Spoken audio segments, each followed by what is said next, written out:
Nagendra sir, ನಿಮ್ಮ ಒಬ್ಬರ ಸಲುವಾಗಿ ನಮ್ಮ ಅಧ್ಯಕ್ಷರು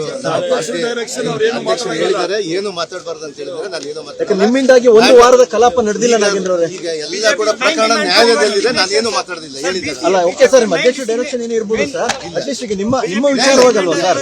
ನ್ಯಾಯಾಲಯದಲ್ಲಿದ್ದಾಗ ನಾನು ಏನು ಮಾತಾಡ್ಬೋದು ಅಂತ ಹೇಳಿ ನನಗೆ ಡೈರೆಕ್ಷನ್ ಬಂದಿದೆ, ನಾನು ಹೇಳ್ತೇನೆ. ಆಮೇಲೆ ನಿಮ್ಮ ವಿಚಾರವಾಗಿ ಇಡೀ ಪಕ್ಷ ನಿಮ್ ಜೊತೆ ನಿಂತಿದೆ ಸರ್.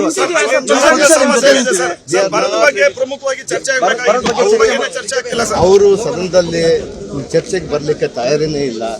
ಅವರು ಬರೀ ಒಂದು ಈ ವಿಚಾರವನ್ನು ಇಟ್ಕೊಂಡು ಸದನದ ಸಮಯವನ್ನು ಹಾಳು ಮಾಡ್ತಾ ಇದ್ದಾರೆ. ಅದಕ್ಕೆ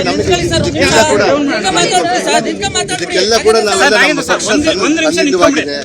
ಕೋರ್ಟ್ ಅಲ್ಲಿ ಪ್ರಕರಣ ಇದೆ, ಆ ವಿಚಾರಗಳನ್ನ ನಾವು ಹೇಳ್ಬೇಕು ಅನ್ಕೋತೀವಿ, ಅವ್ರು ಬರ್ತಾ ಇಲ್ಲ. ಅದನ್ನು ಸುಳ್ಳು ಆಗ್ತಾ ಇಲ್ಲ.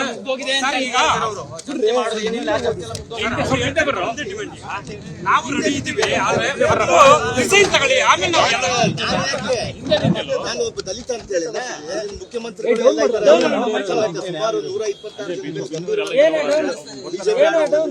ಅವರು ರಾಜೀನಾಮೆ ಮಾಡಿದ್ದಾರೆ. ನ್ಯೂಸ್ ಫಸ್ಟ್ ನಿರ್ಭೀತಿಯಿಂದ ನಿಮ್ಮ ಪರವಾಗಿ.